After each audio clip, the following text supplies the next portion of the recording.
Episode 8. The cost of the file had 47 pages. Renn read it on the train from Arlington, the document open on her encrypted tablet, the Maryland suburbs sliding past the window in the particular gray of a November morning that hadn't committed to either rain or sun. She read it twice. The second time slower, working backward through his academic record, his recruitment intake, his 18 months of clean service logs, the flagged communications that had generated the assignment. Owen Teller, 24, Post-doctoral fellow, Johns Hopkins University, Department of Biomedical Engineering. He'd graduated summa cum laude at 21 and finished his doctorate at 23, which the intake assessor had noted with an underline and 2 question marks in the margin, the way people do when a number makes them reconsider the context. The ICD's research division had recruited him out of his doctoral program with a cover story about classified aerospace medical research, long-duration spaceflight effects on human physiology. The cover story was technically accurate. His supervisor in the division had described him in quarterly assessments as exceptional, diligent, and characteristically generous with his findings in team settings. The last phrase appeared in 3 consecutive assessments. The assessor who flagged the communications had circled it. The flagged communications were with a university research team he'd worked with during his doctorate. Scientists, a biostatistics group at Michigan. He'd been passing them data about his research findings through encrypted academic channels, not to a journalist, not to an intelligence service, to colleagues, people he'd collaborated with for 3 years, people who'd recognized his work early and stayed in correspondence because the work warranted it. He'd shared the data the way he shared everything, carefully and in good faith, because that was what he'd been built to do, and he'd used the encrypted channels because he was careful, and being careful had made no difference. He didn't know what the ICD was. The intake records made this clear. He'd been told he was working for a classified government aerospace medical research program, which was accurate as far as it went, and he'd believed that because why wouldn't he? He'd signed the clearance documents. He'd kept the work compartmentalized from everything in his life that wasn't the work. He'd done exactly what the program asked of him, and then he'd done the one thing his entire formation had trained into him as a baseline professional virtue. He'd shared his findings with colleagues he trusted. The ICD didn't build a system that made exceptions for that. It hadn't built the rule with youth or good faith as carve-outs, because the rule wasn't about intention. The rule was about information moving outside the program, where it went and why it went there, and what the person who sent it believed about what they were doing were inputs that had no outputs in the system's logic. Teller had thought he was doing good work in a classified context, being appropriately careful, serving both the program and the wider research community. The program had a word for what he'd done, and the word had one response attached to it.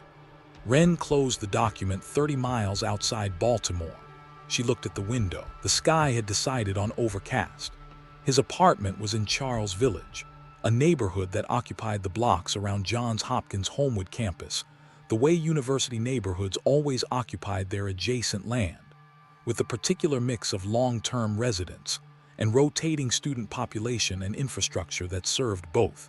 The hardware store and the dry cleaner and the coffee shops all existing in a kind of demographic layering that never fully resolved. His building was on Calvert Street, a converted row house, 4 units.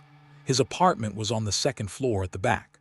The building was brick like everything in this neighborhood, the front steps white marble worn smooth at the center from decades of feet, a small planter by the door that had been emptied for winter. She had his route to the lab. She had his habits, the coffee cart on the corner of 33rd and Charles, the same order every morning. The cart operator who'd been working that corner 6 days a week for 9 years and who knew the regulars well enough to have their orders ready before they asked. She had his schedule, the hours he kept, the colleagues he ate lunch with, the seminar on Tuesdays that he never missed, the times the building cleared out and the times it didn't. She had what she needed. She checked into a hotel on St. Paul Street, 2 blocks from his neighborhood, paid cash, took a room on the 3rd floor facing the street. She put her bag on the chair and sat on the edge of the bed, not lying down, not moving, just sitting in the particular stillness she'd learned to maintain when there wasn't anything useful to do yet. The bag held what the job required. The photograph and the data chip were in the interior pocket of her jacket, which she didn't remove. The harbor cold had found its way into the city. Baltimore in November had a quality to its cold that she noticed as soon as she stepped off the train, something distinct from the cold of other mid-Atlantic cities, a weight in it from the water. The harbor was 2 miles east, and you couldn't see it from St. Paul Street, but you could feel the direction it was in the way air moved through the intersections, a pressure that found gaps in clothing and stayed. The row houses absorbed it through the day and gave it back through the walls at night. The marble steps out front would be cold enough by morning to be wet. She ate dinner at a place on Charles Street that had been there long enough that the menu was laminated and the booths were vinyl, and the tables didn't match each other by design or accident. She ordered soup because the alternative was figuring out what she wanted and she didn't have a preference. She ate it. She didn't taste it. The restaurant had maybe 14 other customers, 2 tables of what looked like faculty, a couple in one of the back booths who were either ending something or trying to. A television above the bar showed a sports recap with the sound off. She went back to the hotel. She read the file again. The third time through, she read the flagged communications themselves, not just the assessor's summary. He'd forwarded 3 data summaries to the Michigan group over 7 months. The data concerned physiological adaptation markers in subjects exposed to extended low-gravity conditions. In isolation, the summaries were unremarkable. The ICD had 400 researchers producing similar data from facilities that didn't exist on any public record. The problem wasn't the data. The problem was that he'd confirmed its existence to people outside the program. And the program had one rule about that, and the rule didn't have exceptions built into it. The woman at Michigan was Dr. Sarah Kwon, Associate Professor, Epidemiology and Biostatistics, University of Michigan. He'd worked with her research group during his doctorate, a collaborative working paper on metabolic adaptation in altitude populations that had been well received in the field. She'd reached out when he mentioned, in a message through the encrypted channel she'd established, that his new research had some interesting parallels with the altitude work. He'd been glad to hear from her. He'd sent the summaries because she was a colleague, and the data seemed compatible, and that was what his professional culture had trained him to do. Her last message to him had been sent 2 days ago. 8 lines. She'd asked about the baseline calibration methodology for the low-gravity adaptation subjects, phrasing it with a particular care, asking not how the calibration was done, but whether it accounted for the difference between simulated low gravity and continuous low gravity exposure over time. The distinction was small and precise. A question asked that way meant she'd understood the subjects weren't in a simulation. Renn read that message twice. She closed the file. The coffee cart was on the northwest corner of 33rd and Charles, a converted food cart with a blue awning that had faded to something between teal and gray over however many seasons it had been on that corner. The operator's name was on a small sign attached to the awning frame, Marcus.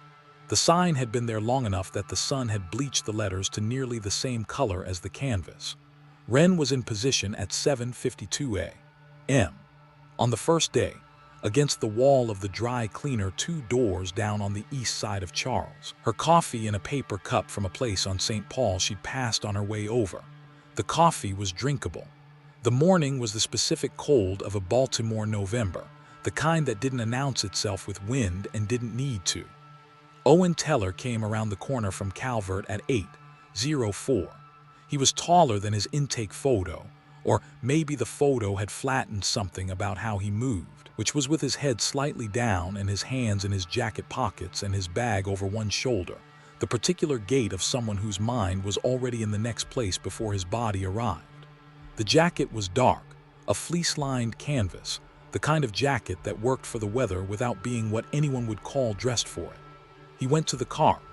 Marcus had the cup ready on the counter before Teller finished crossing the street. Teller said something when he got there, 2 or 3 words, and Marcus said something back that made Teller laugh, the brief, specific laugh of a repeated exchange, a joke or a callback that had become its own small ritual over 18 months of the same corner and the same cup. Teller paid. He picked up the cup. He said something else, maybe thank you, and turned and walked toward the campus. He didn't look at the dry cleaner. He didn't look at anything except the intersection ahead of him. He crossed 33rd and went through the gate on St. Paul and into the building, and the door closed and the corner went back to being a corner. Renn drank her coffee. She stood against the wall and watched the door and finished the cup. Marcus had already turned back to his cart, moving through the next task in the sequence without pause, filling the next order, writing the next name. The corner of 33rd and Charles at 8:07 in the morning was already doing what it did after Teller left, which was what it did before he arrived, which was what it would do tomorrow. The ritual of the cup and the name in marker and the brief laugh between two people who'd been occupying the same corner for a year and a half would happen again at 8:00 tomorrow and the day after that, and Marcus wouldn't know that it had already happened for the last time today. Nobody told cart operators. Nobody told anyone. She spent the morning in the neighborhood. She walked the blocks around the campus, mapping the rhythm of pedestrian traffic and vehicle patterns and sightlines, noting which intersections had cameras and which ones didn't, which streets had parking enforcement and which ones had not seen a parking officer in what looked like months. Charles Village had been doing what it was doing for long enough that the infrastructure had its own settled character. The row houses were brick with marble steps in the Baltimore way, the steps cleaned by the residents, some of the stoops decorated with planters or painted metal benches, and some of them bare depending on who lived inside and how long they'd been there. The neighborhood shops on 33rd had the worn-in quality of places that had outlasted several generations of the student population surrounding them. The dry cleaners and the hardware store and the pizza counter that had been there since before any current graduate student had been born. The campus itself, she walked through once from the north gate to the south, keeping to the perimeter paths. The Homewood campus was old brick and green space, the kind of campus built when universities still believed the physical arrangement of learning had moral significance. Quadrangles and formal walkways and buildings with weight to them, named for people who died before anyone currently walking the paths had been born. In November, it was all bare trees and the specific cold of a space designed around shade that wasn't there anymore. His research building was glass and newer brick, a different era's idea of what a science building should look like. She walked past it without stopping. She noted the side entrance. She clocked the security camera on the main door and the angle of the one mounted on the building across the courtyard. She ate lunch at a counter diner on Charles Street. The counterman moved with the economy of someone who'd been in the same 40 square feet for 20 years and had optimized every motion without needing to think about the optimization, reaching for things in the sequence they were needed, moving around the space without looking at it. The radio on the shelf behind the counter was on a sports station. Two men at the far end were having an argument about something with the low, continuous energy of people who'd been having the same argument for a long time and had arrived at the phase where the argument was less about the subject and more about the relationship itself, neither of them willing to leave it alone. She ordered a sandwich. She ate watching the street through the window. The mid-morning student traffic had thinned into the mid-afternoon pattern, fewer people, the ones out moving with more purpose. An older woman across the street cleaned her marble steps with a brush and a bucket, working from the top down, a task her body carried the rhythm of. A delivery truck stopped in front of a restaurant 2 doors down, and the driver went around to the back with the ease of someone who'd made this stop 3 times a week for years. She paid and left. At 4:30, she was on the corner of Calvert and 33rd, in the shadow of a recessed doorway on the north side of the intersection. The street had its late afternoon population, people coming home, a man unloading grocery bags from a car parked half up on the curb, 2 kids on bikes going fast down the hill on Calvert and not looking at anything. He came out of the building at 6:19, 15 minutes later than his logged average. He'd switched his bag for a smaller one, canvas, the kind you carry when you're not planning to bring work home. She followed him 2 blocks south to a bar on St. Paul with a Hopkins pennant in the window and enough interior shadow that she could take a table near the wall without being visible from the door.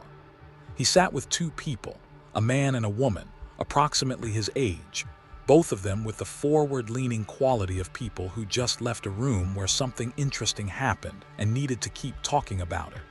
He ordered a beer.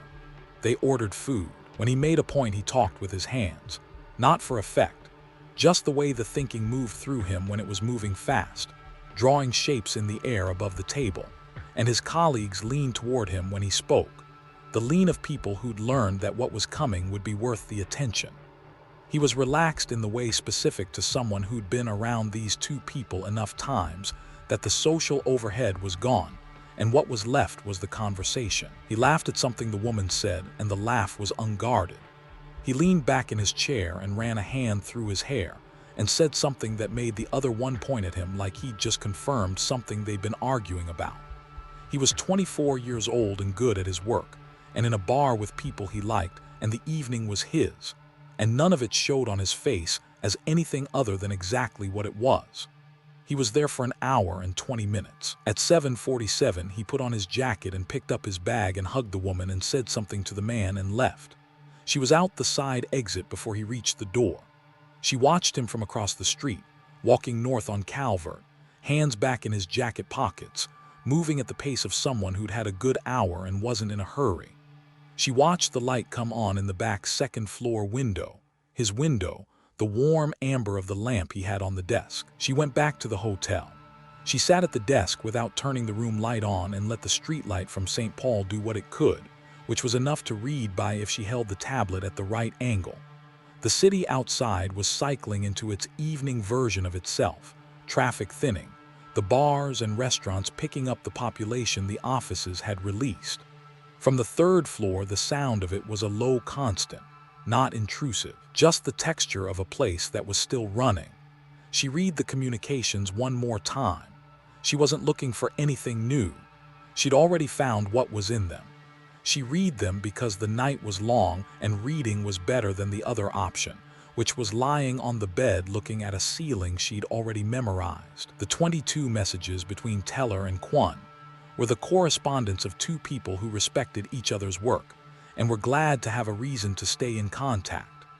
His messages were precise and warm in the way of someone who'd been built in academic collaboration and believed in it, who'd grown up professionally in the culture of shared findings and open questions, who considered the correspondence itself a form of doing the work well. Her responses were warmer than the data warranted.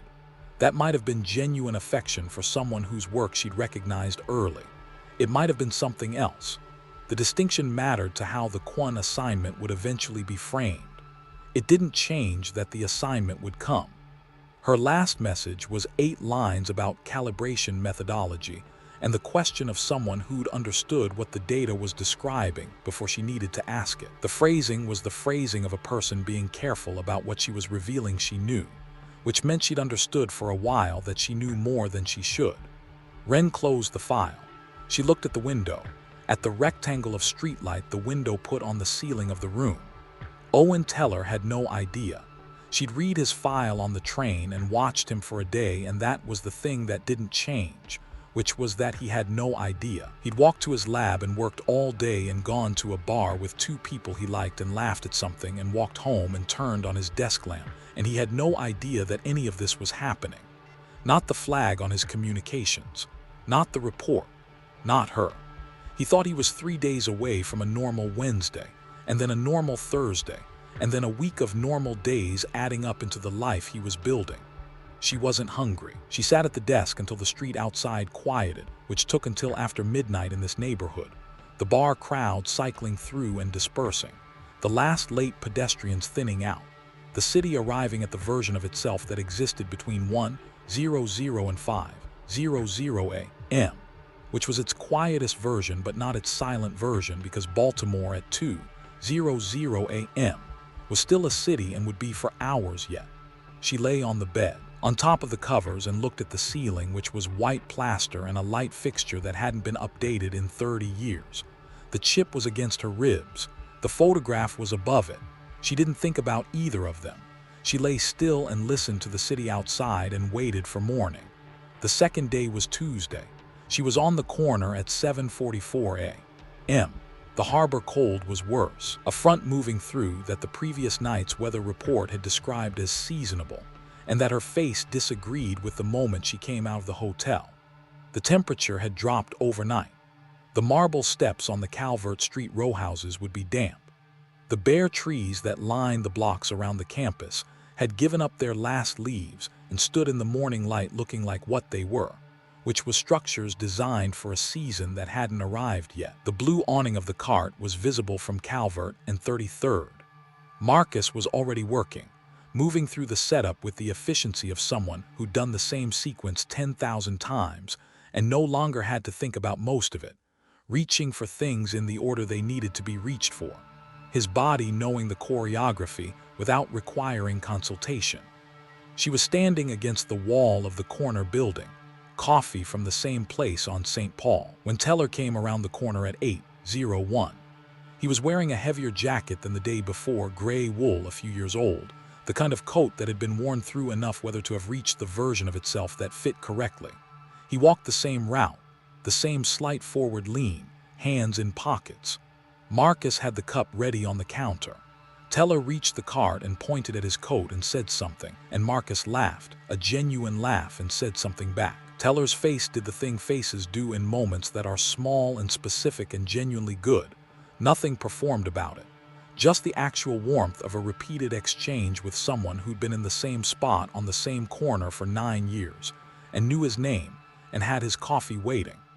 Teller paid. He said thank you. He took the cup and walked toward the campus with it in one hand and his bag on his shoulder and his mind already in the lab, moving with the forward momentum of someone who had always been the best person in any room they'd been in and had always been rewarded for it, who had no framework yet for a world that operated differently. He went through the gate. The door closed. Renn hadn't moved. She was still against the wall with her cold coffee, and she watched the gate and finished the cup. She spent the morning in the neighborhood again, on foot, covering ground she'd already covered, the kind of redundant observation that served no purpose she hadn't already served, but that her body needed to be doing. She bought breakfast at a bakery on 33rd that opened at 6:00 and had small tables in the back away from the counter, the tables mismatched in the way of places that had been accumulating furniture for decades without a plan. She ate. She drank coffee she didn't need. She looked at the surface of the table, which was old wood, the grain showing the kind of depth that only came from years of cleaning, the kind of depth you had to be looking at a table for a while to notice. Someone had carved initials into the corner nearest her, 2 letters, no year, small enough that it might have been done in 30 seconds by someone who needed to leave a mark somewhere, and this was the nearest available surface. She'd done this work 41 times. The count was exact. She kept it the same way some people kept track of significant events, and others kept track of distances run. Not for anyone else, just because the number needed to live somewhere. It had its own place in the same interior space as the chip and the photograph, and the gradient file from Farside Station she hadn't reported, the stable anomaly. Continuous reading she'd looked at twice on a screen in a room on the far side of the moon, and then closed without filing. The accumulation was getting specific. She knew that. She'd been noting it the way you note a change in the weather before the weather changes, not with alarm, just with attention. This was different. She knew it was different, and she left that alone. She ordered a second coffee she didn't want and held it without drinking it and looked out the bakery window at 33rd Street, which was doing its mid-morning thing. Students and neighborhood residents and 2 people arguing by a car parked at the corner in the particular way of an argument that had moved outside because the inside had run out of room for it. She left at noon. Teller's seminar was at 2:00. She was positioned on the west side of St. Paul at 3:15 in the shadow of a building entrance, watching the research facility's main door. He came out at 3:28 with 2 colleagues, the 3 of them still in the conversation from the seminar, one of them gesturing with a notebook. Teller was talking, and then he was listening, and then the colleague with the notebook said something that made all 3 of them laugh. They split at the intersection, the colleagues going south, Teller heading north toward Calvert. She let him get a block ahead. He walked the way he always walked, hands in the coat pockets, the slight forward lean, the bag on the same shoulder. He turned onto Calvert and she followed. The street was quiet at this hour. A car was parked in front of a row house mid-block with its hazards on, the driver visible through the windshield eating something from a paper bag. A woman on the far sidewalk walked toward them with earbuds in, looking at her phone, not looking at anything else. Teller reached his building. He went up the marble steps and let himself in, and the door closed. She walked past on the opposite sidewalk. She kept going to the end of the block and turned and came back on the same side as his building and stood in the doorway of the building 2 doors down, another converted row house by the look of it, the door recessed enough to give her 3 feet of shadow. The planter by his front door was empty, the dead soil visible above the rim. The gate to the side yard was a wooden gate, aged, the latch mechanism visible from the street. She waited. The street was doing its late afternoon version of itself, the specific population of a residential block at 3:45 on a weekday, a few people coming home early, a dog walker going south, a woman across the street carrying grocery bags up her stoop in 2 trips while her door stood open behind her. None of them looked at the doorway. Nobody looked at doorways.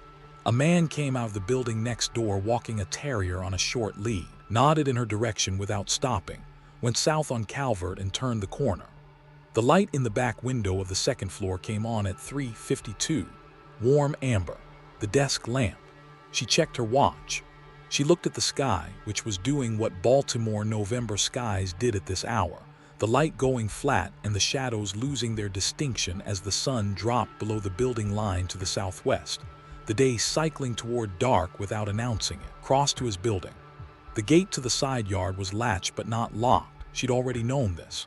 The yard was narrow, the wooden fence needing paint on 3 sides, the dormant garden just sticks and dark earth, the kind of garden that had been cared for but not this season, the evidence of past effort still visible in the structure of what had been planted. His window was above and to the right, the amber light visible through the glass steady. She stood against the fence and listened. No motion in the window. From inside came the low, irregular sounds of someone occupying an apartment, a chair adjusting, a drawer, the muffled sound of the refrigerator. She gave it 2 minutes. The yard didn't change. She went back through the gate and around to the front of the building and up the marble steps, which were cold and slightly damp, exactly as she'd expected. The lock on the street door took 4 seconds. The hallway inside smelled of old wood and the layered cooking smell of a building where 4 separate households had been making dinner for decades. The current meals layered over the older ones. Something roasted in one of the units. Something with garlic. Underneath those the meals of people who'd lived here before any current tenant had moved in. The smell that was the building's version of memory. His unit was at the back of the second floor. She went up the stairs, narrow, carpeted in the worn way of stairs that had been carpeted a long time ago and served their purpose and hadn't been replaced. The unit below his had a television on, a news broadcast by the sound of it, the cadence of a newscaster's voice through the floor. The unit above was quiet. His door was at the end of the hall. She stood in the hallway for a moment. The television murmur from below, the quiet from above. His door 6 feet away with the light visible at the bottom of the frame, the warm amber of the lamp he'd turned on when he got home. She knocked. He answered in 30 seconds. He'd taken off the wool coat, was wearing a Johns Hopkins hoodie, dark blue, worn at the cuffs. He had a pen in his hand, cap on, the kind of pen you carry to take notes and forget you're carrying because you always have one. He looked at her with the open, slightly distracted expression of someone whose mind was still in the seminar, still running the problem, who'd answered the door without fully arriving at the door. She told him she was with the program. She showed him credentials. His face moved through surprise, recognition, and then something that was almost difficult to look at, relief. The expression of someone who'd been carrying a question he couldn't ask, who'd been trying to flag something through channels that weren't receiving him, who now had a person from the program standing in his hallway and believed that meant his concern was going to be addressed. He stepped back and let her in. The apartment was small and organized the way of someone who'd grown up with not much space and had made a discipline of it. A desk against the window facing the yard, 2 monitors, papers in 2 stacks with a system she could identify in 30 seconds, a standing lamp pulled close with a warm bulb, the kind of choice that meant someone had decided their workspace was going to be livable, a kitchen through an archway, clean, a coffee maker on the counter, a single dish in the drying rack, bookshelves built from boards and painted cinder blocks, a framed technical diagram on the wall, biological, the kind of thing you frame when you've been looking at it long enough that you want it to be a thing you actually look at, a running jacket on a hook by the door with reflective strips for early mornings. The coffee cup from the cart on 33rd and Charles was on the desk, half full, cold now, hours since he'd carried it from the corner, the lid still on. Marcus had written his name on the side in black marker, the way he did for regulars when he had the order ready ahead of them, so they'd know it was theirs at the first glance. The O in Owen was slightly larger than the other letters, just how Marcus wrote. Teller said he was actually glad she'd come by. He'd been meaning to flag something to oversight. There was a calibration question in the last data set that he hadn't been able to get to his division supervisor. He'd been trying for a week and kept getting routed to an inbox that wasn't responding. He said this with the energy of someone who'd been holding a specific thought and finally had a person to give it to. The pen was still in his hand. She told him to sit down. He sat. He put the pen on the desk without looking at it next to the cold coffee cup. She told him about the communications. He didn't say anything for a moment. She watched his face. The information was arriving in a space that didn't have a category for it, and she watched him trying to build one, reaching for a frame that would make the situation make sense, and she watched the building fail. His brow contracted slightly. His jaw tightened. He looked at her with the particular expression of someone whose processing resources were genuinely engaged and not producing a result. He said, "I didn't know that was a problem. They are scientists." She said, "I know." He said, "The data was de-identified. I didn't share anything about the program structure. I shared findings." She said, "I know." His hands were flat on his thighs. He watched her face and she watched him understand that her saying she knew wasn't reassurance. She watched the recalibration, the processing reaching for a new frame, and watched the moment when he stopped reaching, when his face went from the effort of understanding to something different and quieter, the face of someone who has arrived at the edge of what understanding can do and is standing there looking at what's on the other side. He was 24 years old. He'd been building toward this work since before he could have named what it was. He'd been the best person in every room he'd been in for as long as rooms had been making those assessments. He'd shared his findings because sharing findings was the foundation of what the research community believed itself to be, the practice that made the whole enterprise worth doing, and nobody had told him the terrain he was working in didn't have that foundation. The pen was still in his hand. He'd forgotten it. His thumb was against the clip and his fingers were around the barrel, and neither hand had moved since he sat down. She watched his breathing, steady, then not. His shoulders dropped a fraction. He pressed his feet flat on the floor, both of them, the way people do when they need something to push against. He looked at the framed diagram on the wall, the one he'd hung because he'd been looking at it long enough that he wanted to actually look at it. And then he looked back at her, and his face had the particular quality it had when he understood that the looking back wasn't going to produce anything new. His jaw was tight. She watched it, his hands on his thighs still, no movement in the fingers. Outside the window behind him, the November light was doing its last work, going flat and gray, the shapes of the fence and the dead garden losing their edges as the sky went from overcast to dark. The lamp on the desk caught the inside of the glass and threw a reflection back into the room, warm and small, the room inside the room. She did what she'd been sent to do. His laptop was on the desk beside the cold coffee cup. She opened it. His credentials were auto-filled in the email client. She went directly to the correspondence with Quan, which was in a separate encrypted folder labeled only with a date from 14 months ago, the first time he'd written to her after the recruitment. The folder held 22 messages. She read from the beginning. The first messages were collegial, 2 researchers catching up after the working paper, some discussion of their respective current projects, the warm, slightly formal tone of professional correspondence between people who respected each other and were glad to have a reason to stay in contact. His messages were the messages of someone who genuinely liked Kwon's work and trusted her judgment, and wanted to stay useful to her, and wanted her to stay useful to him, which was the honest texture of most good professional relationships.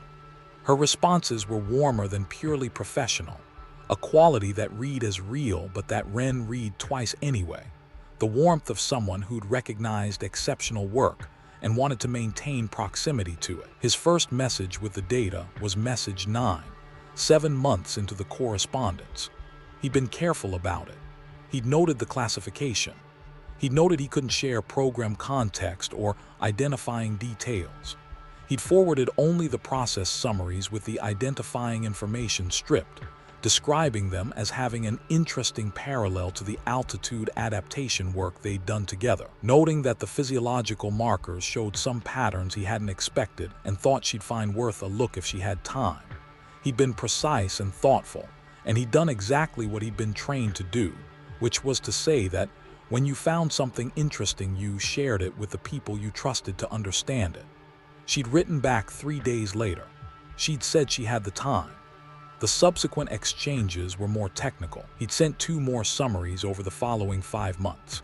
Each time, Kwon's responses had been methodologically precise, the questions of someone who understood the data well enough to see what it implied about the conditions that had produced it. The questions got more specific as the correspondence went on. By message 17, Kwon was asking about cohort size and duration parameters with the specificity of someone who was building a model. Her last message, 2 days ago, 8 lines, was the question about the baseline calibration methodology. She hadn't asked how the calibration was done.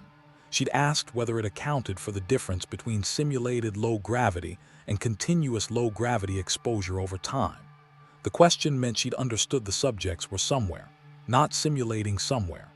Only someone who'd already worked out the implication asked a question with that kind of precision. Renn read the message twice. She photographed the full correspondence chain with her tablet. 14 screens, every message, timestamps, and headers visible in each frame. She checked the quality on every image.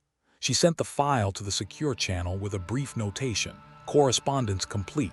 Secondary contact identified. Dr. Sarah Kwon, University of Michigan, Epidemiology and Biostatistics. Her name goes into this report. Awaiting assignment disposition. She sent the report. She closed the laptop. The apartment was quiet around her.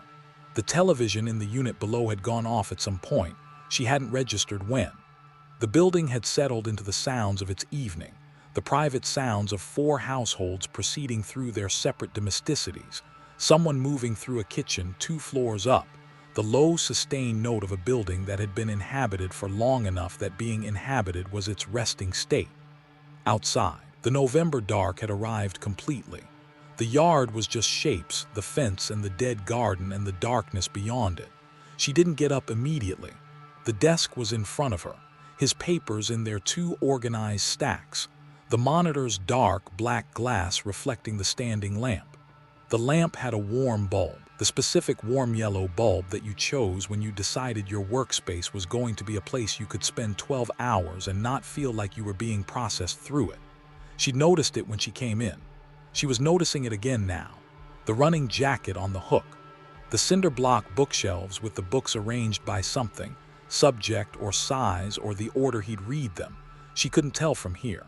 The framed diagram on the wall, all of it the specific assembly of a person who had been building the version of himself he was going to be with care and intention, with the particular confidence of someone whose entire experience had told him that building carefully in good faith produced the version of yourself you were trying to build. He'd been right for 24 years. He'd been exactly right. The coffee cup was 8 inches to her left. She hadn't moved it. Half full, cold, lid on. Marcus's handwriting on the side. Owen in black marker. The O slightly larger than the other letters. Her hands were flat on the desk. She looked at them for a moment. Then at the cup. The cold from outside was working through the walls the way it always worked through the walls in this city. The brick absorbing it through the day and releasing it at night, and she could feel it in the room, in the air, in the particular quality of cold that came from brick walls and not from windows, which was different. Slower, heavier. She picked up her bag. She took the encrypted tablet. She ran the standard post-close sweep of the space, visual, left to right, methodical, checking for anything left behind that shouldn't be there, anything disturbed that a thorough examination would catch. She moved through it without hurrying, taking the time to do it right. She checked the door frame. She checked the desk. She checked the kitchen through the archway, the small bathroom visible from the hallway, the hook by the door with the running jacket. The coffee cup was on the desk. She'd stopped in front of it without deciding to stop. She filed the fact that she'd stopped and finished the sweep. She didn't move the cup. She didn't pick it up, didn't take it, didn't put it in her bag. She left it where it was, and she couldn't have said why except that she wasn't going to examine why, and that was its own kind of answer. She went to the door. She opened it, stepped into the hall, pulled it closed behind her. The latch engaged with a sound that was clean and quiet, and that was the sound of a latch in a hallway, the same sound it made every time someone left. Nothing else about it. She went down the stairs. The building smell was the same going down as going up, old wood and decades of cooking, the specific accumulated presence of a building that had been continuously lived in long enough that the living had become part of the structure. The front door opened outward. The November air came through the gap before she was fully through it, the harbor cold, the weight of it, and she went out into it and the door swung shut behind her. Calvert Street was quiet. The car that had been parked with its hazards on mid-block was gone. The light over the front door of the building across the street had come on, motion-activated or on a timer, triggered by something she hadn't seen. Down at the corner of 33rd, a streetlight cast its orange light over the empty intersection. The coffee cart wouldn't be back until 7:30 in the morning. The corner was just a corner. She walked north on Calvert, her hands in her pockets.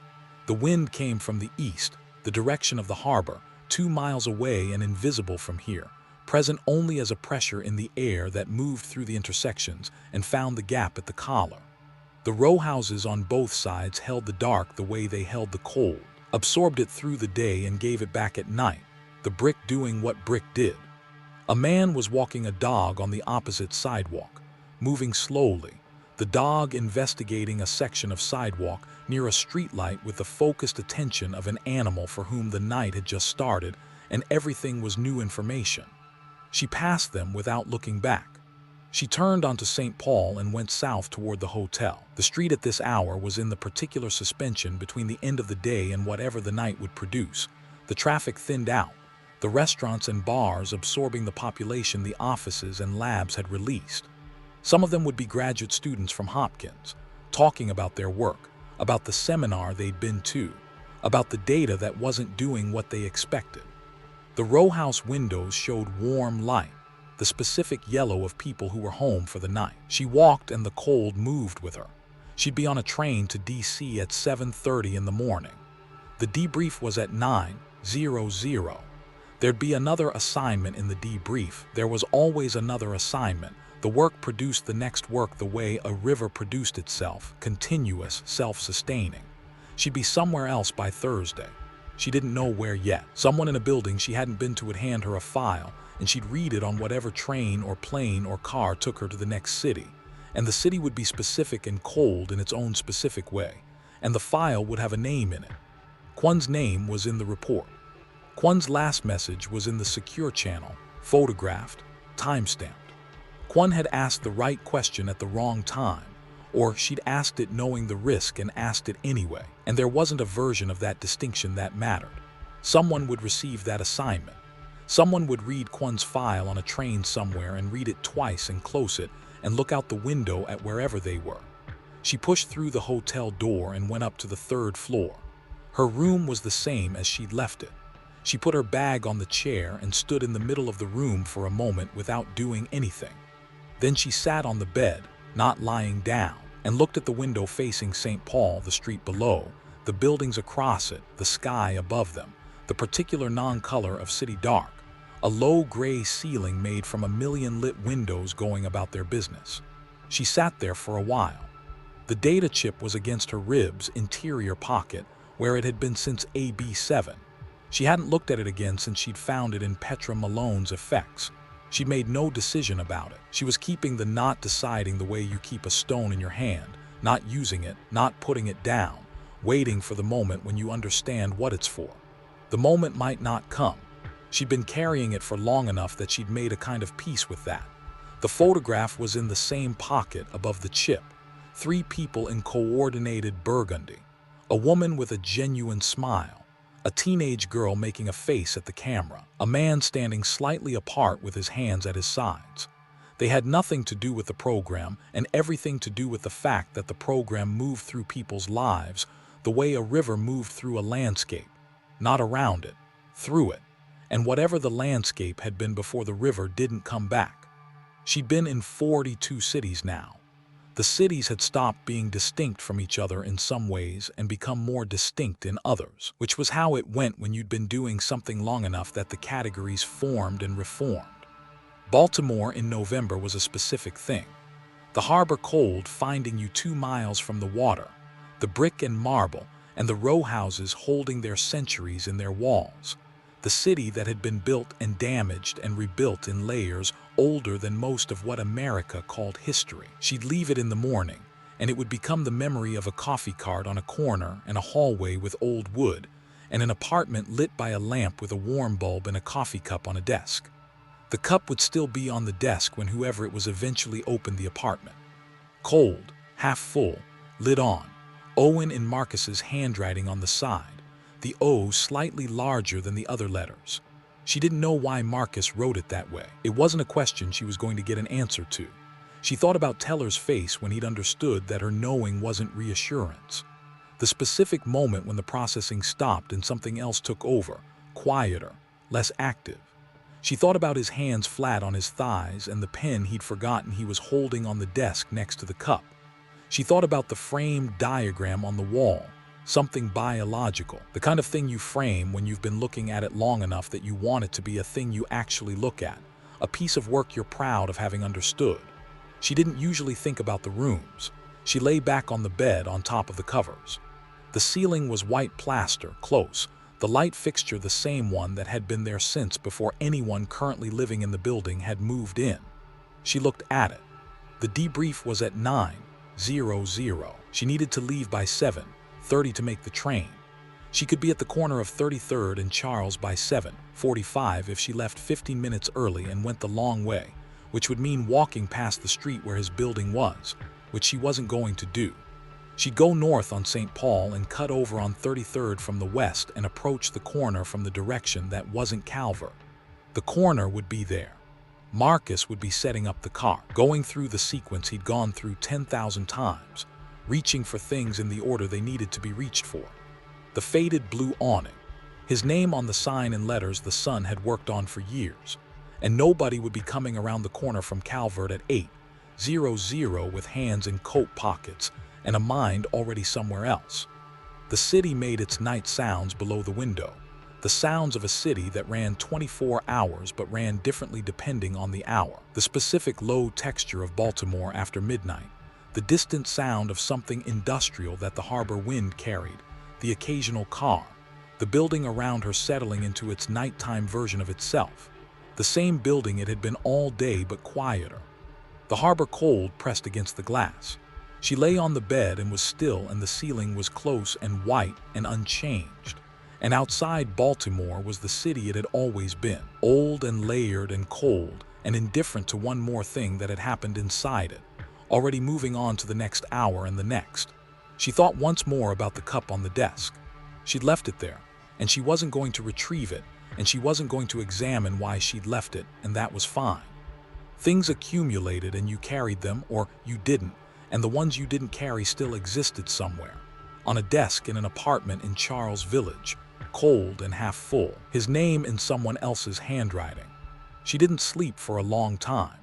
When she finally did, the light outside the window was still the same non-color, and the city was still running, and she was the same person she'd been when she'd come in from the cold, carrying the same things in the same pocket, the chip and the photograph and the count that had just moved to 42, and the gradient file she hadn't reported, and James Cross's voice telling her about a body in 1987, and the watcher in Chicago, whose methods were slightly wrong for any intelligence service she knew, and everything else she'd been carrying long enough that she couldn't feel the weight of it anymore, which was not the same as it not being there. which would never be the same as it not being there.